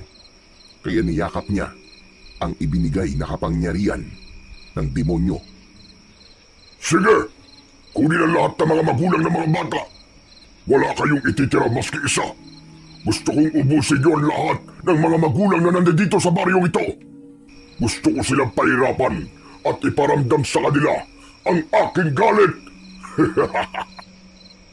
Bitiwan niyo ako! Ano bang gagawin niyo sa amin? Bitiwan niyo ako! Sige, dalhin niyo na rin yan. At tulad ng aking sinabi, ay wala kayong ititira na tulad niya. Maliban na lamang sa mga bata. Ano bang ginawa namin sa inyo? Teka, huwag niyo sasaktan ang asawa ko! Kung hindi! Bakit? Ano kung hindi? Hinawakan niya ang buhok ni Kapitan. Inilapit niya ang kanyang muka at tinitigan ito sa dalawang mga mata. Ngunit imbis na matakot, dinuraan lamang ito ni Kapitan. Kaya naman ito ang dahilan kung bakit nainis sa kanya ang halimaw. Kaya habang hawak niya ito sa buhok, ay malakas niya yung ipinukpok sa malapit na pader.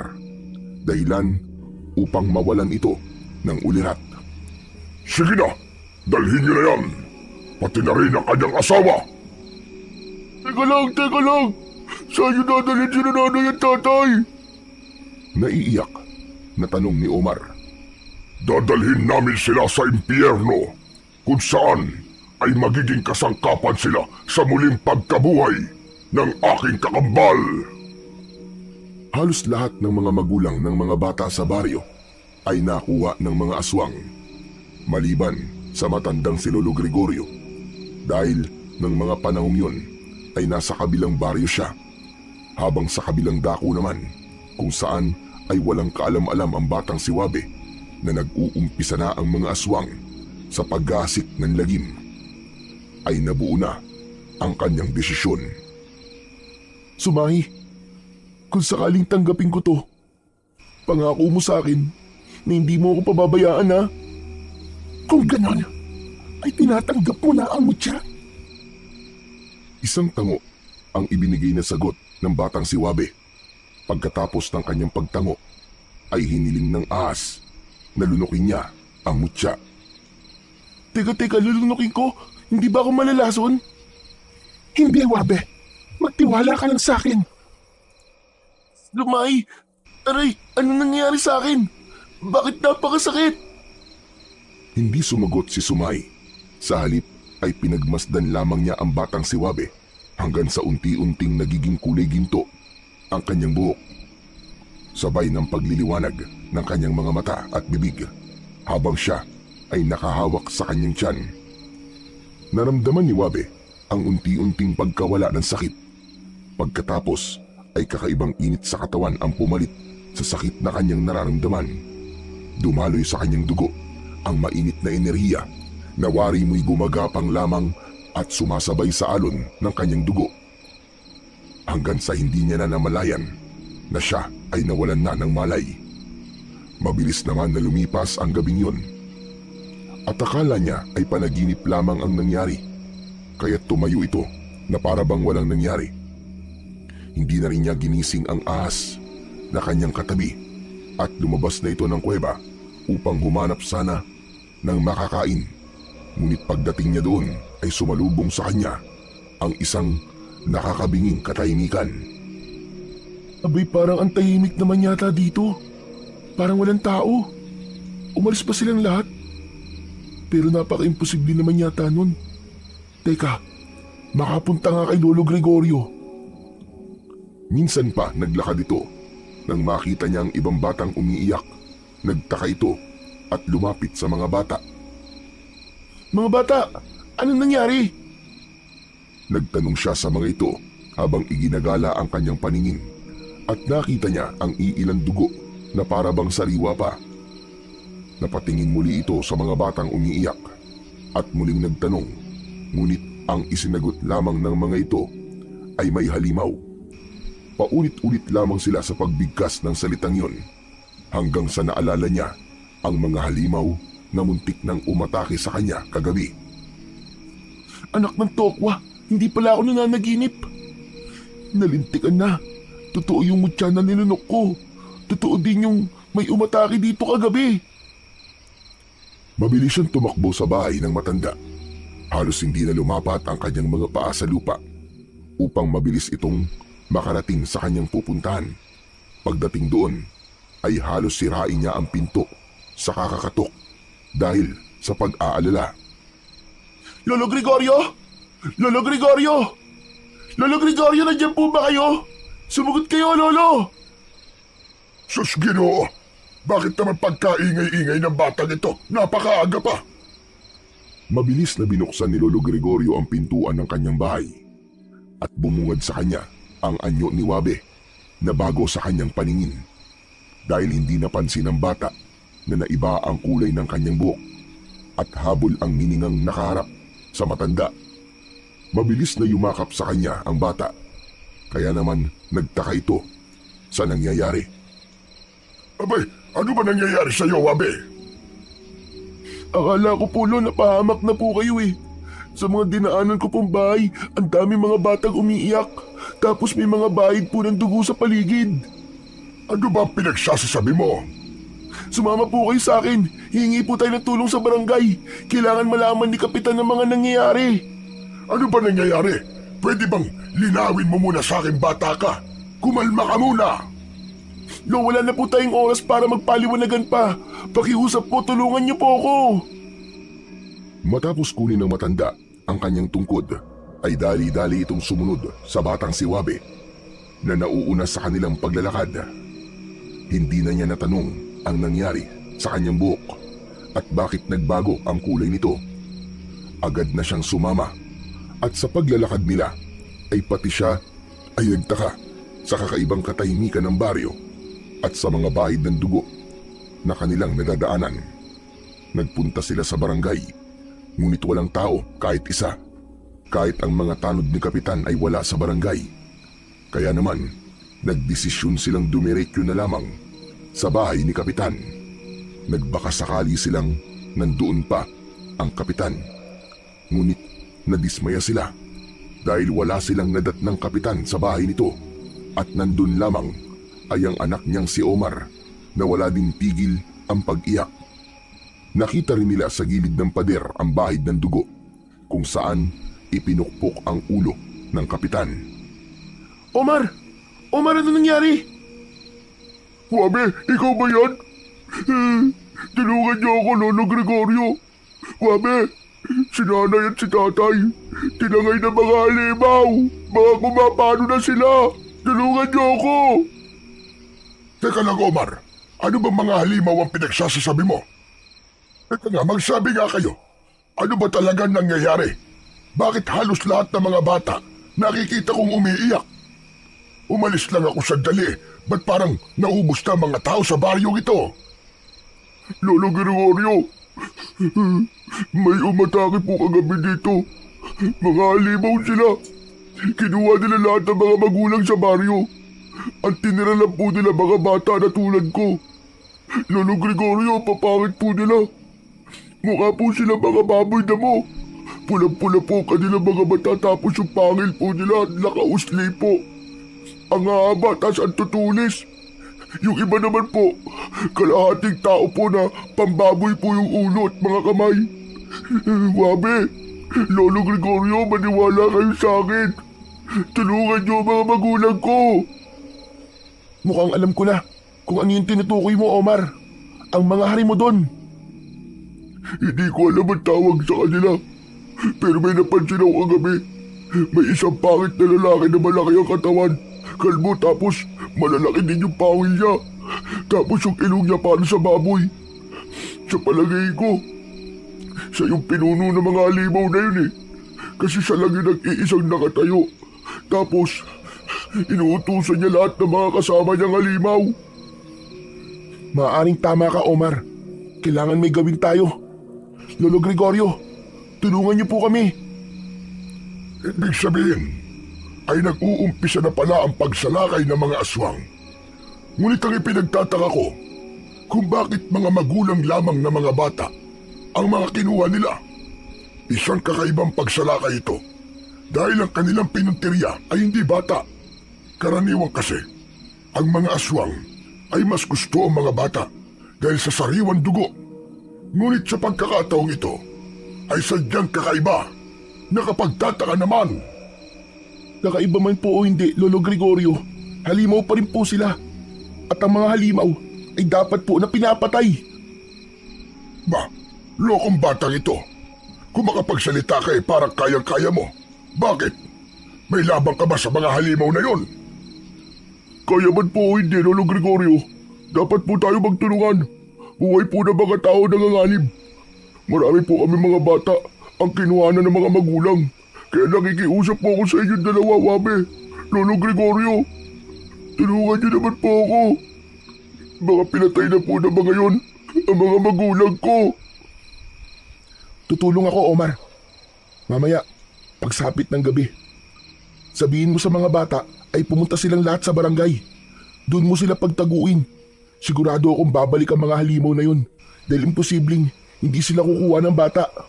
Dahil kagabi habang pauwi ako, pinagtangkaan din ng mga aswang na yun na biktimahin ako. Pero nakaligtas lang ako. Kaya mamaya, magbabantay tayo. Sige na, Lolo Gregorio, babalik lang po muna ako sa gubat. May kailangan lang po akong gawin. Teka, Wabe. Ngayon pa lang, gusto ko na magpasalamat sa'yo. At saka, humihingi na rin ako ng tawad sa mga bagay na masasakit na ginawa ko sa'yo. Sa kabila nun, gusto mo pa rin akong tulungan. Patawad talaga, Wabe, patawad. Hindi ko na uulitin yun. Wala na yun, Omar. Tapos na yun. Huwag kang mag-alala. Gagawin natin ang lahat para mailigtas si Kapitan at ang nanay mo. Ganun na rin ang iba pang nanay at tatay ng mga bata dito. Masaya akong makita na nagkaayos na kayong dalawa. Sige na, Wabe. Gawin mo lang gagawin mo. Kami naman ni Omar ay pupuntahan ng lahat ng bata sa baryo para makalikas sa barangay. Maraming salamat po, Lolo Gregorio. Sige po, aalis na po ako. Mag-iingat din po kayo. Sa pagkakataong yun, iniwan na ni Wabe sina Lolo Gregorio at Omar nang magkasama. Tumuloy na ito sa paglalakad pabalik sa gubat. Makalipas lamang ang ilang sandali ay mabilis na siyang nakarating sa kuweba kung saan ay naghihintay naman sa kanya ang malaking ahas na si Sumahi. Sigurado akong alam mo na ang nangyari sa inyong baryo, Wabe. Oo, Sumahi. Alam mo, natatakot ako, Sumahi. Pero kahit natatakot ako, ay tinanggap ko ng tungkulin na yung gustong ipagkatiwala sa akin. Kaya naman nandito ako upang humingi sa iyo ng tulong. Huwag kang mag-alala, Wabe. Naririto lamang ako upang maging gabay mo. Sabihin mo sa akin, Wabe, ano ang iyong plano? Mamaya, sa pagdating ng takip silim, gusto kong tapusin ang kasamaan at iligtas ang lahat ng mga magulang ng mga bata sa baryo sa kamay ng mga aswang. Kung ganon, ay malugod kong ipapaalam sa iyo, Wabe, ang uri ng aswang na iyong kakalabanin. Makinig ka, Wabe. Ibinahagi ng gininto ang ahas ang kanyang kaalaman sa pinuno at ang tungkol sa mga alagad nito. Sinabi din niya ang dahilan kung ba't umabot sa sukdulan ang kasamaan ng pinuno na si Apan. Ngunit sa kabilang dako naman, kung nasaan naroroon ang mga aswang, ay matindi ang pagpapahirap ni Apan sa kanyang mga biyag. Isa na dito, si Kapitan at Aling Molina. Pakiusap, ako na lamang ang saktan nyo. Huwag na ang aking asawa. Nakikiusap ako sa inyo. Maawa na kayo.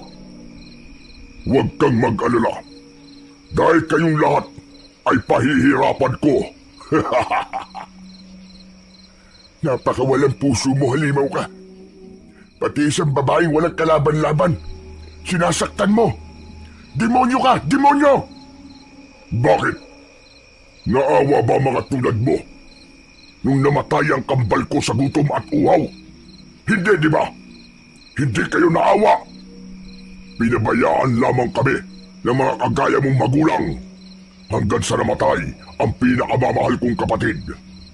Kaya walang dahilan para maawa ko sa mga tulad nyo. Dahil kayong lahat ang sagot upang maibalik ang buhay ng aking pinakamamahal na kakambal. Kayong lahat, ang lahat ng mga dugo nyo, ang gagamitin ko kapalit ng buhay ni Estia. Halimaw ka! Halimaw! Halimaw ka! Halimaw na akong halimaw. Pero kahit na anong sabihin nyo, buo na ang desisyon ko. Pinasok ko na ang kadiliman at niyakap ko na ito. Kaya wala nang dahilan para umatras pa. At para sa aking kakambal, kahit ano at kahit sa anong paraan, kahit na pinakamasamang bagay pa, ay gagawin ko. Maibalik ko lamang ang kanyang buhay. Sige mga kawal, ibalik niyo sila sa kanilang kulungan dahil baka magilitan ko pa sila ng leeg ng wala sa oras. Itong tandaan mong demonyo ka. Tandaan mo ito. Makakahanap ka rin ng katapat. Nababaliw ka na. Sige na, bilisan nyo. Ikulong nyo na ang mga yan dahil may plano ko para lalo silang pahirapan. Ipinag-utos ni Apan sa kanyang mga alagad na kunin din ang mga bata sa baryo upang patayin sa harap ng mga magulang nito ang kanilang mga anak dahil gusto niyang pahirapan ang mga ito sa pamamagitan ng paglamon sa mga bata ng buhay habang ang mga magulang ay pinapanood ang kanilang mga gagawin sa mga kawawang batang kanilang balak patayin. Kaya naman, dali-daling nag-anyong tao ang kanyang mga alagad upang bumalik sa baryo at gawin ang kanyang ipinag-uutos dahil mas madali nilang magagawa yon kung hindi sila nakaanyong aswang dahil maaari silang mamatay kung sakaling sila ay masisikatan ng araw. Pagdating ng mga alagad ni Apan sa baryo, ay nadatnan nila ang mga batang hindi pa tapos sa paglikas. Nagtaka naman si Lolo Gregorio at Omar dahil sa pamamaraan ng pagtingin ng mga ito at isa pa kung bakit sila niningisian ng mga ito. Mabilis na tumakbo ang mga aswang gamit ang kanilang mga kamay at paa nang hindi nagbabago ang mga anyo. Papalapit kila Lolo Gregorio at Omar na kasama ang lahat ng mga bata. Nagulat naman sila Lolo Gregorio at Omar kaya't agad nilang pinatakbo ang mga bata na kasama nila. Ngunit hindi sila kagad nakatakbo dahil sa labis na takot. Kaya't agad silang nahuli ng mga ito. Binugbog nila si Lolo Gregorio at pagkatapos ay iniwan ito na nakahandusay sa lupa at dinala ang lahat ng mga bata na kanilang nakita. Isa na doon si Omar na nanglalaban pa. Iilan sa mga bata ay edad 3 pataas pa lamang, kaya't wala silang kakayahan upang lumaban. Mabilis nilang dinala ang mga bata sa kanilang kuta at malakas na tumawa ang halimaw nang makita niya kung gaano karaming mga bata ang kanyang gagamitin upang pahirapan ang mga magulang ng mga ito na nakakulong. Saksiyan nyo kung paano ko kakainin sa harap ninyo ang mga anak ninyo. Humila siya ng isa sa mga bata at isa sa mga magulang na nakakulong ang sumigaw at nagmamakaawa upang wag saktan ng kanyang anak. Ngunit tunay na napakasama ng pinuno na si Apan dahil habang umiiyak ang batang kanyang hawak ay sa harap mismo ng magulang ng bata, binali niya ang buto nito sa bewang at leeg. Dahil sa liit ng bata ay mabilis lamang niya itong kinain at iniwan ang ulo, sabay hagis sa kulungan kung nasaan ang magulang nito. Nasaksiyan ni Kapitan at Aling Molina, ganoon na rin ang batang si Omar, kung gaano kabrutal na pinatay ng halimaw ang kaawa-awang sinapit ng bata. Pagkatapos nun ay umupo lamang ang pinunong si Apan sa kanyang upuan na nakangisi at halata dito ang saya dahil nakita niya kung paano magmakaawa ang isang magulang. Habang sa kinaroroonan ng batang si Wabe ay nag-uumpisa ng maglakad pabalik sa baryo at walang pag-aalinlangan na isinama ang malaking ahas. Pagdating niya sa baryo, habang siya ay naglalakad, nadatnan niya ang matanda na wala pa ring malay at dali-dali niya itong ginising. Lolo Gregorio, ano po nangyari? Teka, hala, tama ba nakikita ko? May malaking ahas sa likod mo! Teka lang, Lo, wag po kayong matakot. Kakampi ko po siya. Lo, nasa po mga bata? Tinangay sila ng mga lalaking hindi ko mawari kung tao ba o mga halimaw. Tsaka teka, ahas, kakampi, nakakasigurado ka ba? Abay, tignan mo naman, napakalaki niya. Kahit tayong dalawa pa, ay kayang-kaya niyang kainin na sabay. Opo, Lo. Gabay ko po siya. Siya po si Sumay. Nagmula po siya sa mundo ng mga diwata. Kung ganun, siya ba ang dahilan kung bakit naging kulay ginto ang buhok mo? Opo, Lolo Gregorio, tama po kayo. Pero bago pa po humaba ang usapan natin, kailangan ko na pong kumilos. Nanganganib po ang mga tao. Tama kayo. Dahil mamayang gabi, ang halimaw na pinuno ng mga aswang ay magsasagawa ng ritual upang bumuhay ng isang patay. Ko po, mahamagin langit. Ano ba ito? Pabihira. Ano to? Gintong ahas na nagsasalita. Ngayon lang ako nakakita ng ganito.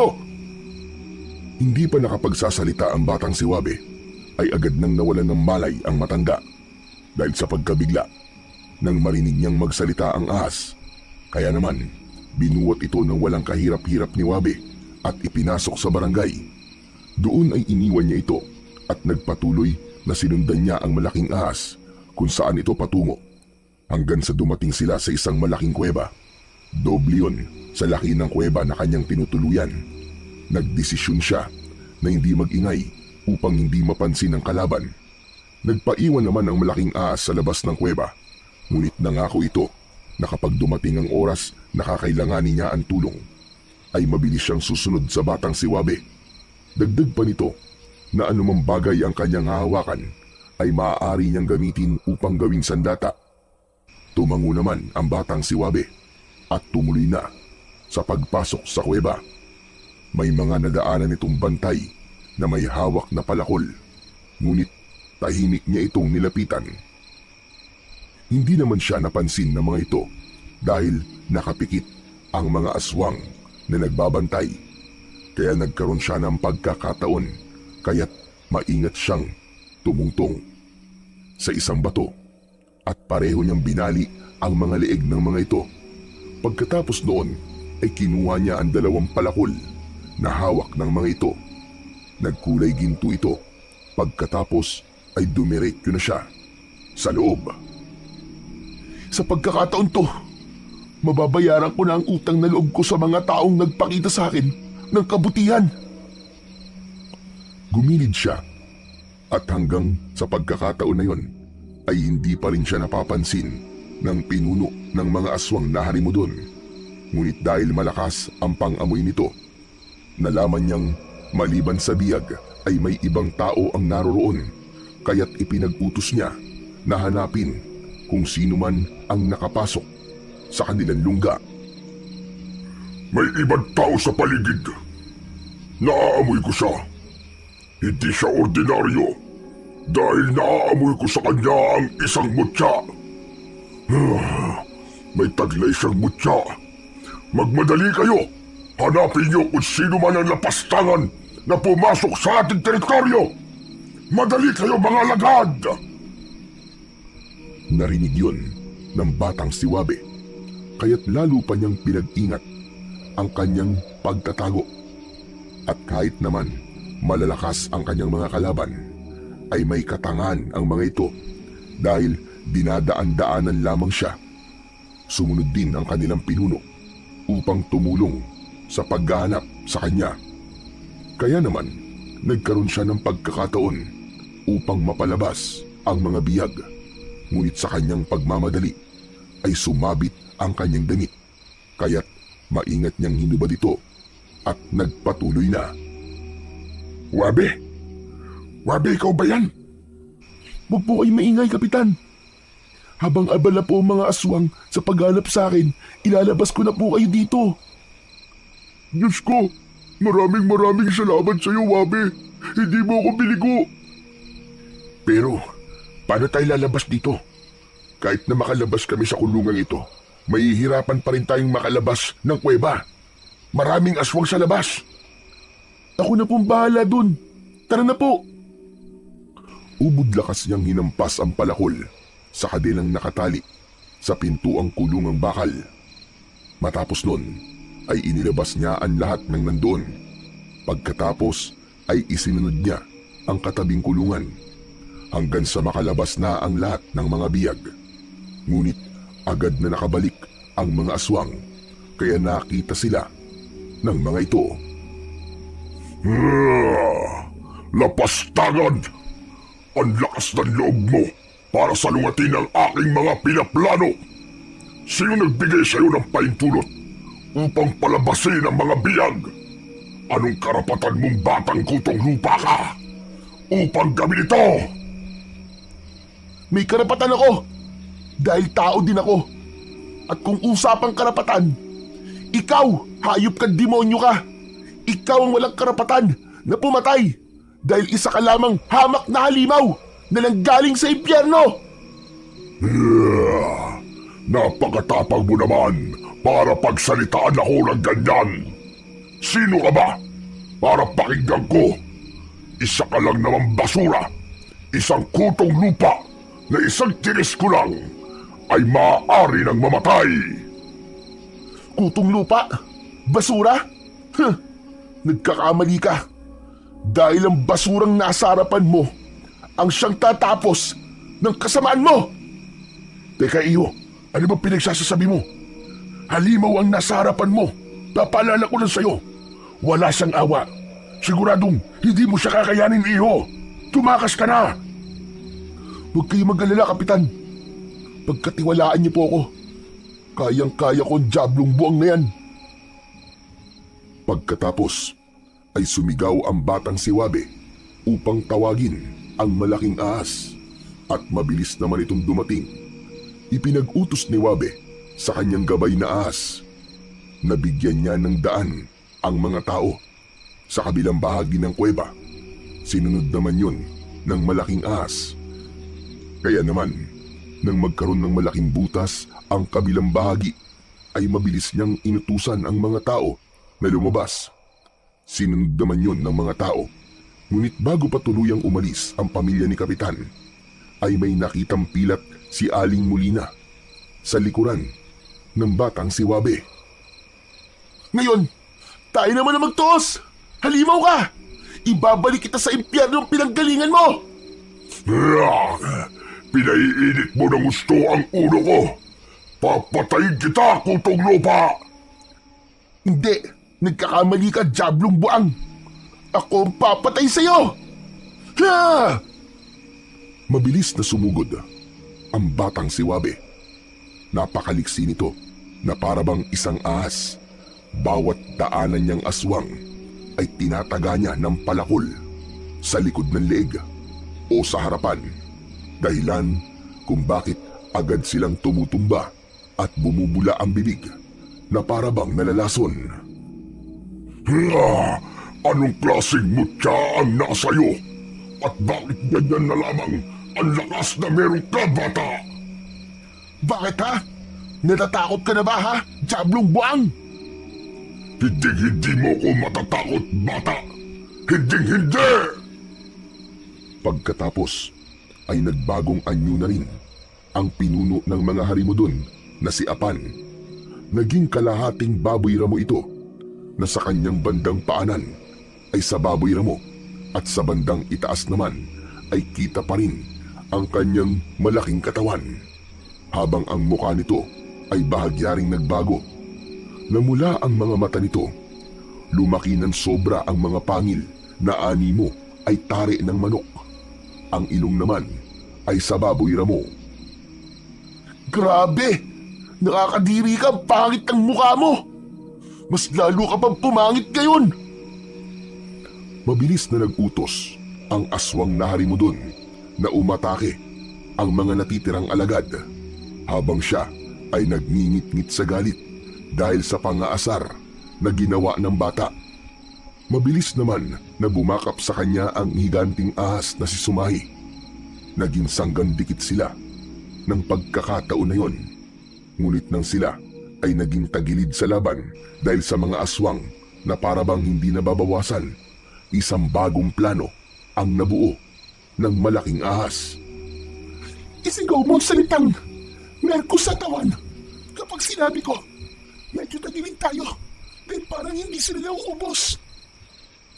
Sumahi, hindi ko alam ang gusto mong mangyari pero malaki ang tiwala ko sa'yo. Sige, gagawin ko ang iyong pinag-uutos. Unti pa ay pinagpatuloy muna nila ang pagdepensa ng kanilang sarili. Matapos yun ay nagbigay na ng hudyat ang ahas, kaya't isinigaw na niya ang salitang gustong ipasigaw nito. Pagkatapos ay lumutang sa ere ang batang si Wabe at pumulupot sa kanya ang ahas at nagliwanag.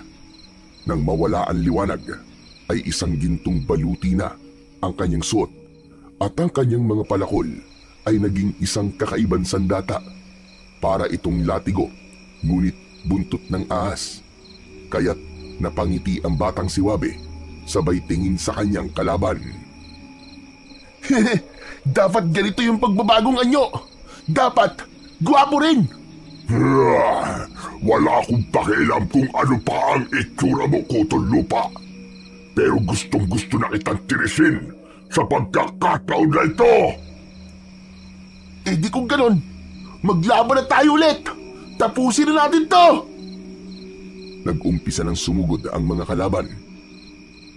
Bawat palo ni Wabe ng kanyang mga sandata sa mga aswang na lalapit ay napapasok at unti-unting nalulusaw at nagiging itim na malagkit na likido. Hanggang maya-maya pa, naubos na niya ang mga alagad ng pinuno ng mga harimudon na si Apan. Kaya oras na para sa kanilang pagtutuos. O ano, Diablong Buang na aswang. Paano ba yan? Tayong dalawa na lang. Tayo na ngayon na magtutuos. Hindi na nagsalita ang pinunong aswang. At dahil sa inis niya sa bata, ay mabilis na itong sumugod. Sinubukan niyang patamaan ng isang malakas na suntok ang bata. Ngunit maliksi niya itong iniwasan habang si Kapitan at Aling Molina ay bumalik dahil naipaliwanag na niya sa kanyang asawa na si Kapitan Pablo na ang anak na kanilang matagal nang hinahanap ay walang iba kundi si Wabe na ang tunay na pangalan ay Miguel. Anak, mag-iingat ka! Sigaw ni Kapitan Pablo na nakaagaw ng pansin ng dalawang magkaibang nilalang na naglalaban at tumuloy-tuloy na muli sa laban hanggang sa isang malakas na suntok ang natamo ng bata. Pagkatapos nun ay tumumba ito sa kanyang kinatatayuan. Ngunit hindi ito nawalan ng pag-asa. Mabilis itong tumayo dahil nakita niyang tatakbo ang aswang upang lumapit sa 2 taong nakatayo. Ngunit ang kanyang sandata ay mula sa pagiging latigong buntot ng ahas ay naging isang espada at mabilis niya yung hinagis. Tumama yun sa likuran ng aswang dahil sa pagsaksak nito sa kanyang likuran. Napaluhod ito pagkatapos ay unti-unti nang nalusaw at gaya ng kanyang mga alagad ay naging isang itim na likido na parabang kumukulo-kulo pa. Habang ang bata naman ay biglang natumba at dahil sa pagod ay nawalan ito ng ulirat at ang kanyang baluti ay naging isang higanting gintong ahas na muli. Kunin niyo siya. Magiging ayos lamang siya dahil tangan niya pa rin ang aking mutya. Akot, ngunit ginawa pa rin nila ang sinabi ng higanting ahas na si Sumahi. Binuhat ni Kapitan ang bata at iniuwi ito sa kanilang tahanan habang ang ahas naman ay misteryosong nawala. Maya-maya pa, nagkaroon na ng malay ang batang bayani na si Wabe. Anak, Diyos ko salamat at gising ka na. Salamat sa Diyos. Akala ko mawawala ka uli sa amin ng nanay mo. Teka, ano po't sabi niyo, Kapitan? Anak? Tama ka nang narinig, Wabe. Kaya pala, napakagaan ng loob namin sa iyo. Dahil ikaw pala ang anak namin na nawawala. Pinagmamalaki kita, anak, dahil iniligtas mo ang buong baryo laban sa mga aswang. Teka po, Kapitan. Paano pong ako? Dahil sa balat mo sa likuran, nalaman ng iyong nanay mo, Lina, na ikaw pala si Miguel. Hindi ka namin iniligaw, anak. Nung panahon na nawala ka, ay hindi sinasadya. Kasama mo ang nanay mo, ngunit paglingon niya ay wala ka na. Hinanap ka namin. Humihingi kami ng tawad sa mga pagkukulang namin sa iyo, anak. Sana, mapatawad mo kami ng nanay mo. Maniwala ka, hindi talaga namin sinasadya ang pangyayaring yun. Totoo po ba yun? Tumango ang mag-asawa habang ang batang si Omar naman ay lumapit at niyakap si Wabe. Wabe, Miguel, tatanggapin mo ba ako bilang kapatid mo? Oo naman. Wala akong dahilan para hindi gawin yon. Masaya po ako. Nay, Tay. At nahanap niyo na po ako sa wakas. Kumpleto na po ulit tayo. Meron na po akong mga magulang. Maraming dahilan ng Diyos kung bakit kanya dinala sa lugar na ito, Wabe. Dahil ikaw pala ang gagamitin niya upang mapuksa ang kasamaan at mangibabaw ang liwanag sa gitna ng kadiliman. Pinagmamalaki ka namin, Wabe. Lolo Gregorio, nandito rin po pala kayo. Aba, tama lang. At gusto ko rin kasing makita ang batang bayani ng ating baryo. Nagyakapan ang buong pamilya ni Wabe. Sumama na rin doon si Lolo Gregorio, habang ang mutya naman ay nanatili sa batang si Wabe. Hindi na ito binawi pa ng gininto ang ahas na gabay na si Sumahi, habang siya naman ay bumalik na sa kanyang mundo, sa mundo ng mga diwata. Hindi na ito nagpaalam pa dahil malulungkot lamang siya dahil napalapit na siya sa batang si Wabe. At masasabi natin na ang lahat ng pagsubok na ibinibigay sa atin ng Panginoon ay ating kakayanin. Hindi siya magbibigay ng pagsubok na hindi natin kaya, at mahalin natin ang ating mga pamilya upang hindi sila mag-isip ng bagay na ikakasama nila. Lagi natin silang gabayan upang sundan nila ang daan patungo sa kabutihan at liwanag. Sa kwentong inyong napakinggan ay may aral na matututunan.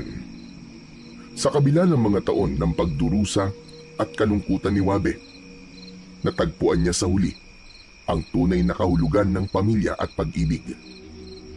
Sa pagkatao ni na Kapitan Pablo at Aling Molina, yun ang naging daan upang maramdaman niyang muli ang init ng pagkalinga at gabay ng mga magulang niya. Sa kanilang piling, natutunan ni Wabe na ang pag-ibig ng Panginoong Diyos ay hindi kailanman naglalaho, bagkus ay gumagabay sa tamang oras. Sa kanilang tahimik na pamumuhay, namuhay silang may pananalig sa may kapal at pilit na gumagawa ng tama at hindi umaapak ng sinuman. Patunay yun na sa kabila ng lahat ng paghihirap, ang biyaya ng Diyos ay laging dumarating sa pusong marunong maghintay at magpatawad kahit nasaan ka pang kadiliman sa iyong buhay.